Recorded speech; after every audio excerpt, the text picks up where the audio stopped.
आज उसके का 40वां वर्ष हम मना रहे हैं, उसका एक महा उत्सव है, महापर्व।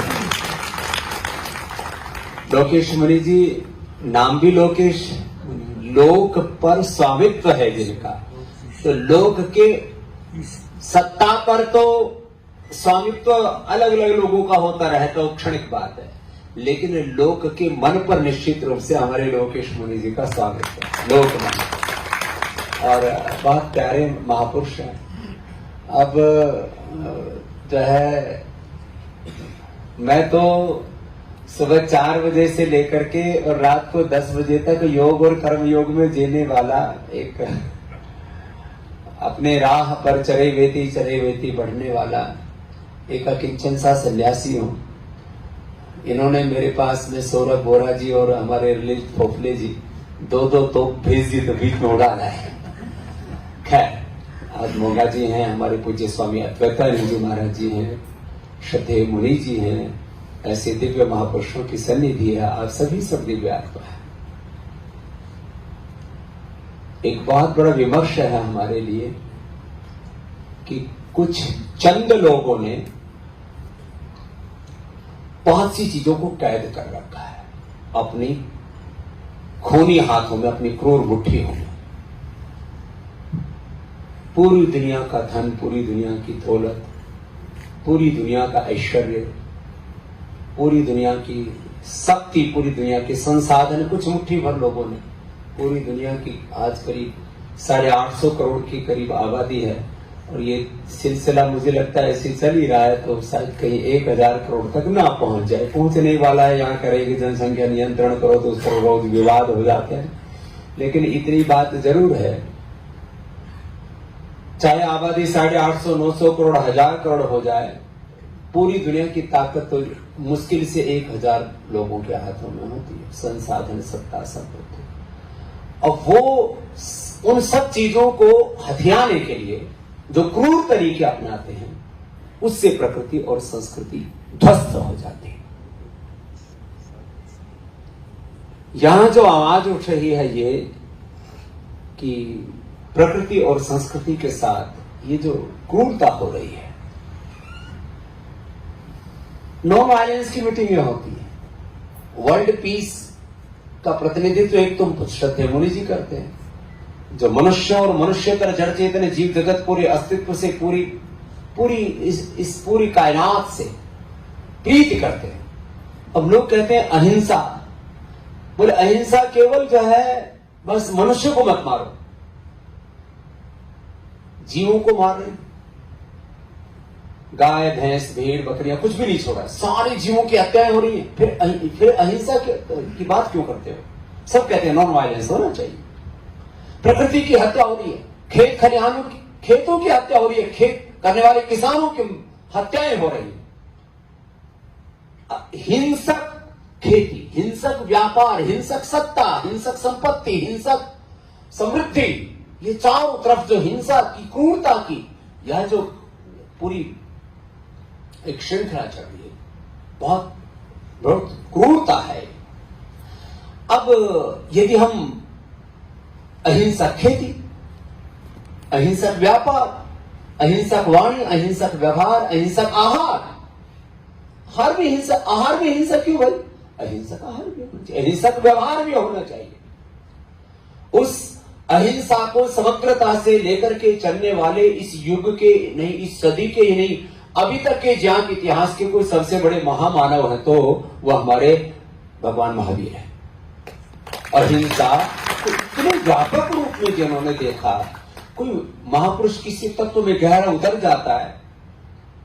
और कुछ लोग कहते हैं भगवान महावीर के पथ पर चलेंगे, अहिंसा के पथ पर चलेंगे, भगवान बुद्ध के पथ पर चलेंगे तो फिर इन सेनाओं का क्या होगा? तो क्या सेना लड़ाई झगड़ा करने के लिए बनाएंगे? सेनाएं पुतिन और जेलेंस्की जैसे लोगों के लिए नहीं बनाई गई। अब मैं कुछ बयान बोल दूंगा, यहाँ संवैधानिक पद पर आज महामहिम बैठे हुए हैं तो कुछ बखेड़ा हो जाए। सेनाएं कभी भी युद्ध करने के लिए बनाई नहीं जाती हैं, तो फिर बोले सेनाएं बनाई किसके लिए जाती हैं? खाली अहिंसा को कायम रखने के लिए बनाई जाती है।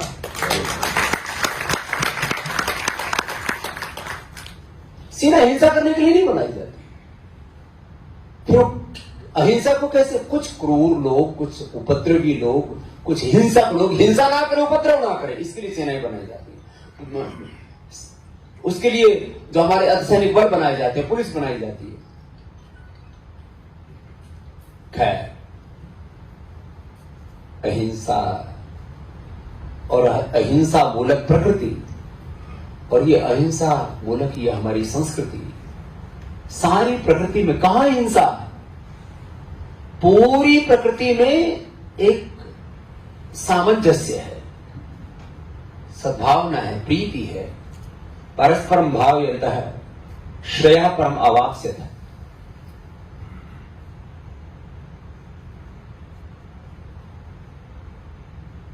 और इस पूरे अस्तित्व को बचाने की हम पर एक जिम्मेदारी है।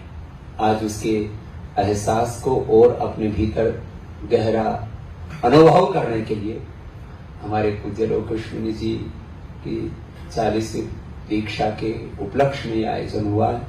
हमारे महामहिम जी जो प्रकृति और संस्कृति के सबसे बड़े हमारे उपासक हैं, उसके योद्धा हैं, उसके पुरोधा हैं।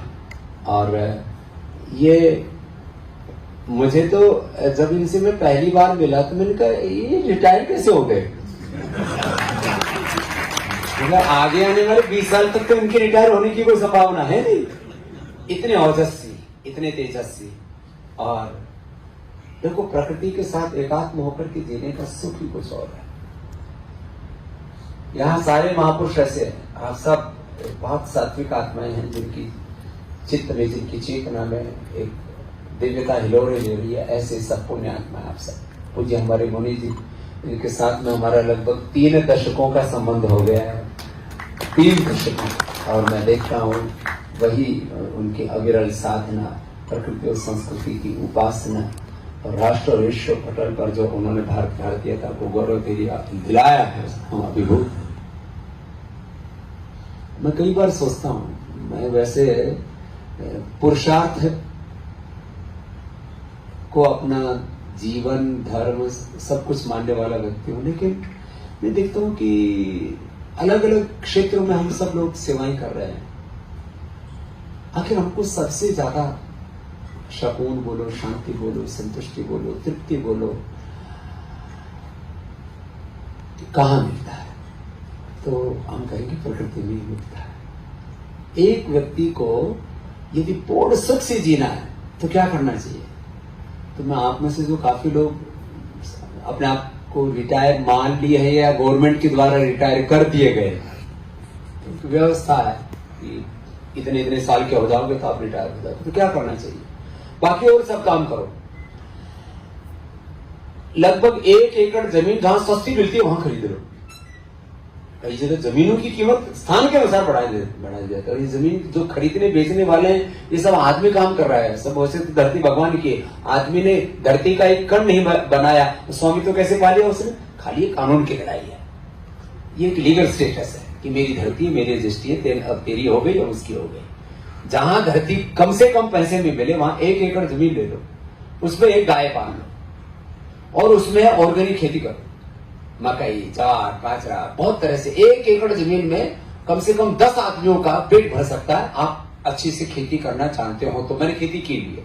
सब तरह की, बाजरे से लेकर के, मकई से लेकर के, साग सब्जियों से लेकर के, फलों से लेकर के, सारी फसलों की हमने अपने हाथों से खेती की हुई है। मैंने अपने हाथों से करीब 100-150 फीट गहरा कुआं खोद रखा है। इन्हीं हाथों से मात्र बचपन के 15 साल की उम्र तक की बातें बता रहा हूं मैं। 150-200 फीट गहरा कुआं और करीब 3-4 एकड़ जमीन पर इन हाथों से खेती की हुई है। करीब 10-15 गायों का दूध निकाला हुआ साहब मेरे हाथों में ना, अभी भी मनीष जी।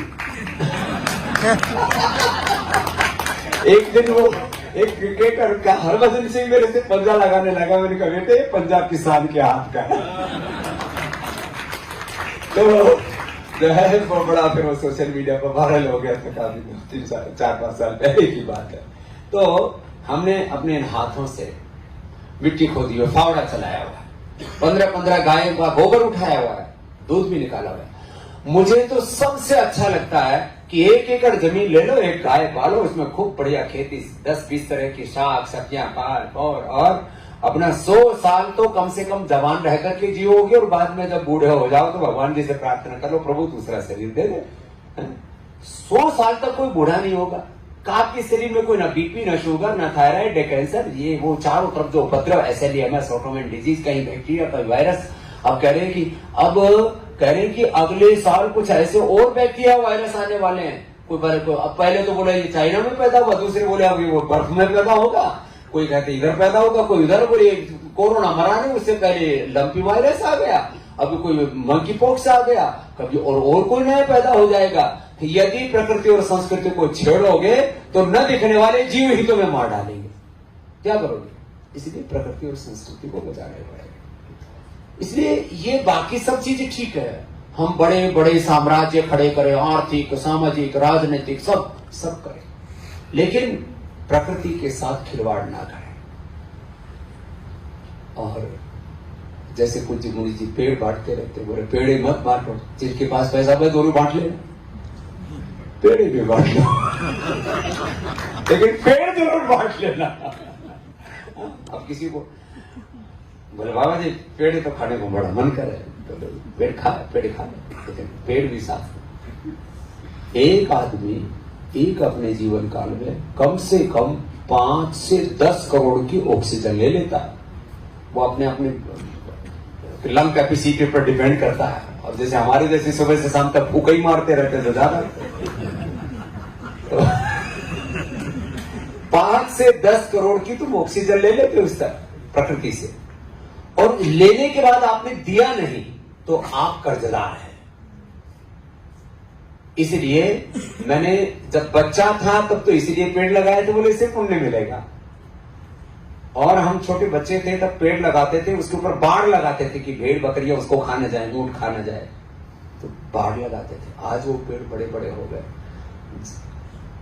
आप अपने जीवन में ये तो छोटे छोटे कुछ व्रत है, इनको जरूर आप पालन करेंगे तो जीवन भी बचेगा, प्रकृति बचेगी, संस्कृति बचेगी, अस्तित्व बचेगा।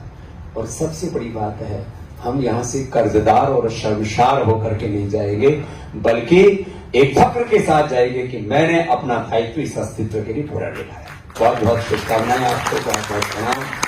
आज इतना समय हमारे परम आदरणीय एक ये देवात्मा है, एक ये ऋषि आत्मा है, ये जो है जनरल क्या क्या इनको उपाधियां दें, ये गवर्नर, ये सब कुछ तो इनके लिए ये प्रशासनिक जो तमके हैं इनके स्वभाव से, ये सचमुच प्रकृति और संस्कृति को जीवन में एकात्म करके जीवा दे, एक ऋषियात्मा।